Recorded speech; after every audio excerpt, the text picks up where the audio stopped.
The private dining room at the Fairmont San Francisco was grand, yet somehow suffocating. My father's 65th birthday was in full swing, champagne flowing, laughter echoing as guests toasted to his decades in finance. I sat at the far end of the table, silent, pushing grilled halibut around my plate, trying to disappear into the linen-draped background. "And here's to my son Nathan," Dad announced proudly, raising his glass, now a senior partner at Westbridge Capital, just like his old man. My brother rose, soaking in the applause. His Rolex glinted under the chandelier. His navy suit looked tailored by the gods. Nathan always had the pedigree. Wharton grad, elite internships, the Ivy League wife. "Thanks, Dad," he smiled. "Learned from the best." I sipped my wine, recalling the countless times I heard, "Why can't you be more like Nathan?"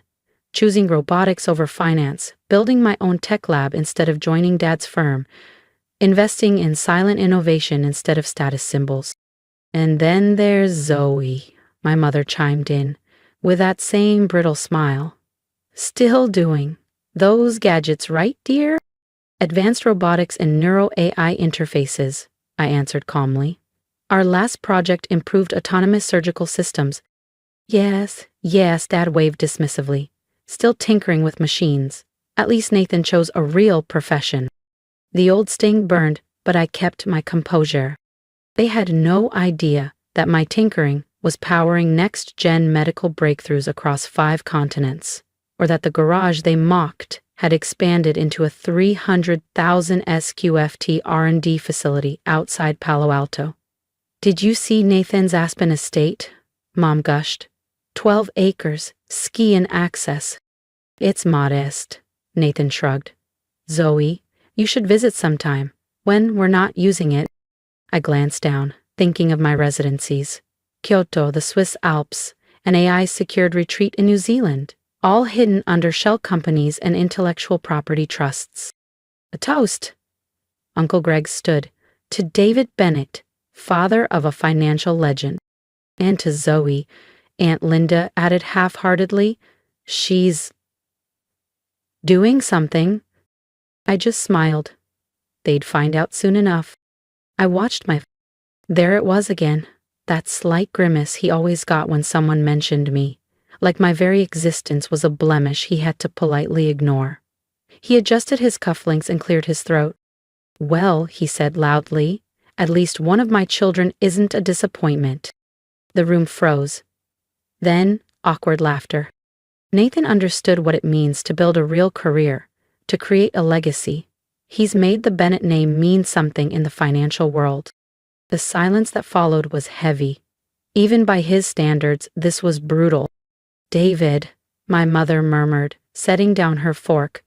"Maybe that's a bit much." "No, Camille, it needs to be said." He turned to me, eyes hard. "Zoe, you had every advantage. The best education, endless support. And what do you do with it? Playing startup founder in some warehouse near Soma." He leaned forward, voice firm. "People ask me what went wrong with my daughter." I set my wine glass down, crystal tapping gently against the tablecloth. "What went wrong?" I echoed. My voice wasn't loud, but it was sharp enough to cut the hush. "Yes, Zoe.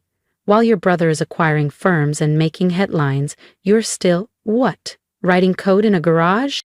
I thought of the contract waiting on my desk, the neural architecture breakthrough we just finalized, the global healthcare partnership we were about to announce, the 3 buyout offers I'd declined this quarter alone, each one over $500 million, 0 cents. "Nathan," my mother said gently, "say something." "She's doing fine," Nathan offered with a faint smile. "At least she's independent." "Independent?" my father scoffed. "Is that what we're calling failure now?" He pointed his glass at me. "At 36, your brother was already managing over $1 billion in assets. You? You're 36 with nothing to show but some tech fantasy. You're not Steve Jobs, Zoe." I looked around. The same familiar faces, smug and shallow, smugly toasting Nathan while sneering at me in silence. My fingers drifted to my phone. I'd kept my success quiet for a reason, but tonight felt different. You want to talk about legacy, Dad? I stood, calm, clear. You want to talk about the Bennett name? Zoe, my mother whispered. Please don't. It's his birthday, right? I turned my screen to face the table. Let's give him a gift. On display, my primary business account. Balance: $47,282,465.19. One account. A fork dropped. Someone gasped. What is this? My father said hoarsely. I swiped to another screen. Bennett Neural Systems. Our latest valuation sits at $4,300,000,000. You might know the company better as BNS Group.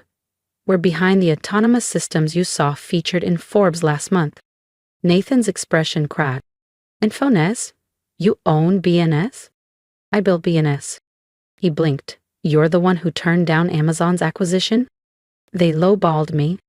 I pulled up the offers. Amazon, Meta, Samsung. All rejected. I have bigger plans. You're lying, my father muttered. I tapped into public filings. See for yourself. Though you won't find my name easily. I value privacy, which let me build an empire while you all laughed at my coding hobby. My mother sat in stunned silence. Nathan was frantically scrolling his phone under the table. The warehouse you mock? It's the front. Our real HQ is 3 floors of the Crosswind building downtown. Nathan paled.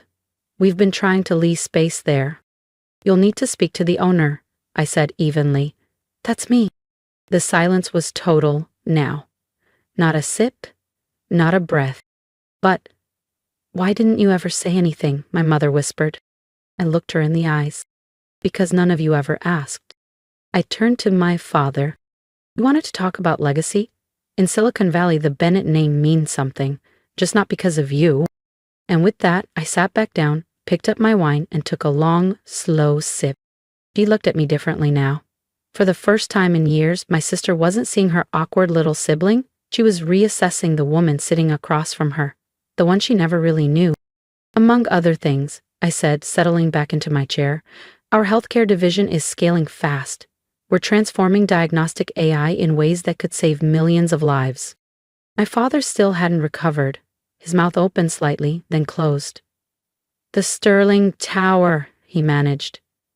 That's a $300 million 0-cents property. Was, I corrected. It's worth considerably more now after the upgrades. Would you like to see the deed? My mother's hostess instincts finally kicked in. She reached across the table, her diamond bracelet flashing under the chandelier. Darling, this is wonderful. But why didn't you tell us? We could have helped, made introductions. I gently pulled my hand away. Introductions? Like when you told the Hamiltons I was wasting their time? Or when Dad advised his clients to steer clear of my hobby? Her face drained of color. She remembered. 3 years ago, the Hamiltons had been ready to invest. My parents convinced them. I was a bad bet. We were trying to protect them, Dad said stiffly, and protect you from failure. Protect them? I laughed, quiet and bitter. Those who did invest saw their money grow 800% in 18 months. The Hamiltons tried to buy back in recently. I shrugged. I'd decline.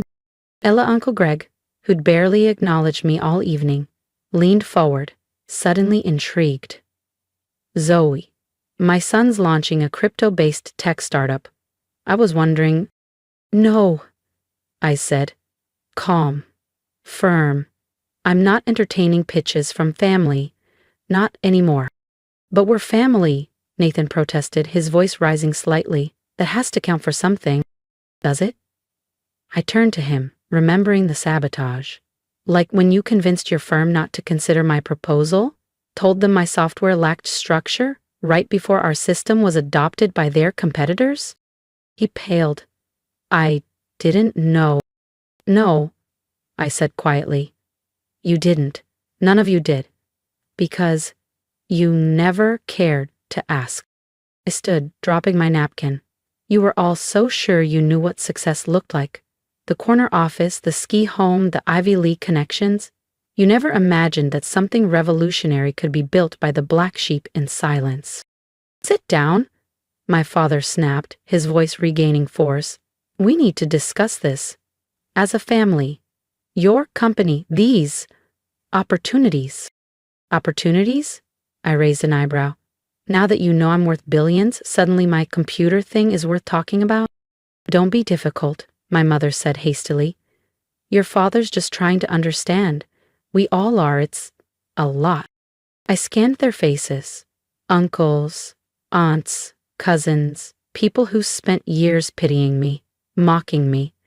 Now they stared as if I were a vault cracked open, eyes glinting not with pride, but calculation. Know what's funny?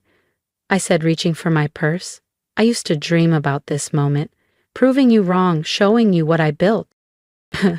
I paused, but standing here now, I realized something. Your approval stopped mattering to me years ago. Zoe, wait, Nathan said, rising. There may be synergy between your tech and some of our firms. Synergy? I laughed. Now you want synergy? What happened to my amateur garage hobby? My father shoved his chair back. Enough. I won't have you ruin my birthday with this spectacle. If I've built something worthwhile, fine, he said stiffly. But your attitude. My attitude? I snapped. Like your attitude when you called me a failure in front of the entire family? Or when you couldn't even visit my office once in 7 years? He fell silent. And in that silence, I saw it. For the first time in my life, my father didn't know he was right. I pulled an envelope from my purse and placed it on the table. Happy birthday, Dad. He eyed it warily. What is this? Something interesting. I leaned in slightly. The deed to your law firm's building. His eyes widened. S&P ECKG Group bought it last month through a shell subsidiary. Consider this your notice. Your rent doubles next quarter. Market rates, I added with a smile. You understand. Chaos erupted. My mother gasped audibly. Nathan was frantically Googling. My father just stared at the envelope, as if it might explode. You can't do this, he whispered. But I already had. If you want to see what Zoe does next, and how power, legacy, and revenge truly unfold, make sure to subscribe so you don't miss the moment everything changes again. He finally found his voice. You can't actually do this. I tilted my head, calm and steady. Actually, I can. It's called good business sense. Isn't that what you always taught me? I gave him a smile. Not cruel, just clear. Don't worry, I'm not being vindictive. You're welcome to stay at the new rate. Or, feel free to move to another building in the city. I paused, letting the weight of the moment settle. Though you might want to check who owns those first. I turned to go, but Nathan reached out and caught my arm. Wait. At least let me take you to lunch next week. Just the two of us. Talk, sister to brother. I gently pulled my arm free. I'm afraid I'm busy. I'll be finalizing the acquisition of your firm's biggest client. His face went white. You mean the same client you convinced to reject my software proposal? Don't worry, I added softly. I'm sure your partners will understand. After all, it's just business. Zoe, my mother called out as I reached the door. What do you want from us? I paused. For years, I would have had an answer. Validation, respect, something resembling love. But now, nothing, I said. That's the beauty of success. It shows you what matters and what doesn't. Oh! As I walked out of the private dining room, the noise erupted behind me.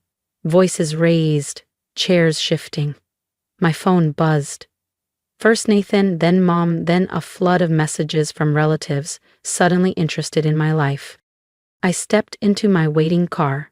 The office, please, I told James, my driver. He glanced at me in the mirror. Everything all right, Miss Bennett? Better than all right, I said. I just gave my father his birthday gift, the truth. Back at my true office, the top floor of Sterling Tower, I sank into my leather chair. My phone lit up again. Mom, please call. Nathan, let me explain. Dad, call me immediately. I had to weep them all. I had better things to do. My team had just sent the latest acquisition briefs. BNS Group was weeks away from announcing a breakthrough in predictive neural AI. My net worth was about to double. Then, a knock at the door. Sarah stepped in. "Your brother Nathan is in the lobby. Says he won't leave until you see him." I glanced at the security feed on my monitor. There she was, Emma. Still in the same designer dress from the dinner, but now visibly unraveling. Her poise had slipped, her confidence cracked. She looked like someone clinging to a version of the world that no longer existed. "Tell her my schedule is full," I said to Sarah, not even looking up from my screen. "But she's welcome to book an appointment, through official channels, of course." Sarah nodded and stepped out. I watched as Emma received the message in the lobby. Her shoulders stiffened, and I saw the exact moment she realized this wasn't going to be one of those conversations where charm and old ties would work. Her face hardened, then she turned and left. I leaned back and looked out over San Francisco's skyline. Lights glittered like ambition realized. For years, I let their narrow, outdated definition of success diminish me. Ivy League degrees, law partnerships, applause at the dinner table. But I'd been chasing the wrong prize. Success isn't about proving them wrong. It's about proving yourself right. I picked up my phone one last time and typed out a single group message. "Thank you for teaching me that failure is subjective. Turns out, so is success. Rest assured. The rent hike? Strictly business. Just like you always preached. Oh, and Emma, your firm's former client, sends their regards. They're thrilled to implement BNS Group's legal AI platform through your competitors." I hit send. Then I turned off my phone and slid it into a drawer. There were acquisition briefs to review, international rollouts to plan. My attention returned to the glowing proposal on my desk. Empires aren't built on family validation. They're built by those willing to be underestimated. And I've been underestimated for the very last time. If you've made it this far, thank you, truly. I'm not here to play the victim or ask for sympathy. I'm here to remind you that sometimes the best revenge isn't loud. It's not about shouting your success. It's about becoming so undeniably excellent that even your silence echoes. So if you felt even a spark of something while watching my story, drop a comment below. Tell me if you've ever been underestimated by the people who were supposed to believe in you most. Or maybe you're still building quietly like I once was. If that's you, I see you, and I promise your time will come. And if you're ready to walk with me through more stories like this, stories of quiet strength, of long overdue recognition, of power finally reclaimed, then hit that subscribe button. This journey isn't just mine anymore. It belongs to everyone who's ever been called a failure before proving they were the future. Here's what I learned. Validation from others is optional, but belief in yourself? Non-negotiable. So take the risk. Bet on yourself. Build your empire in silence. Then let the results speak so loud, no one dares question you again.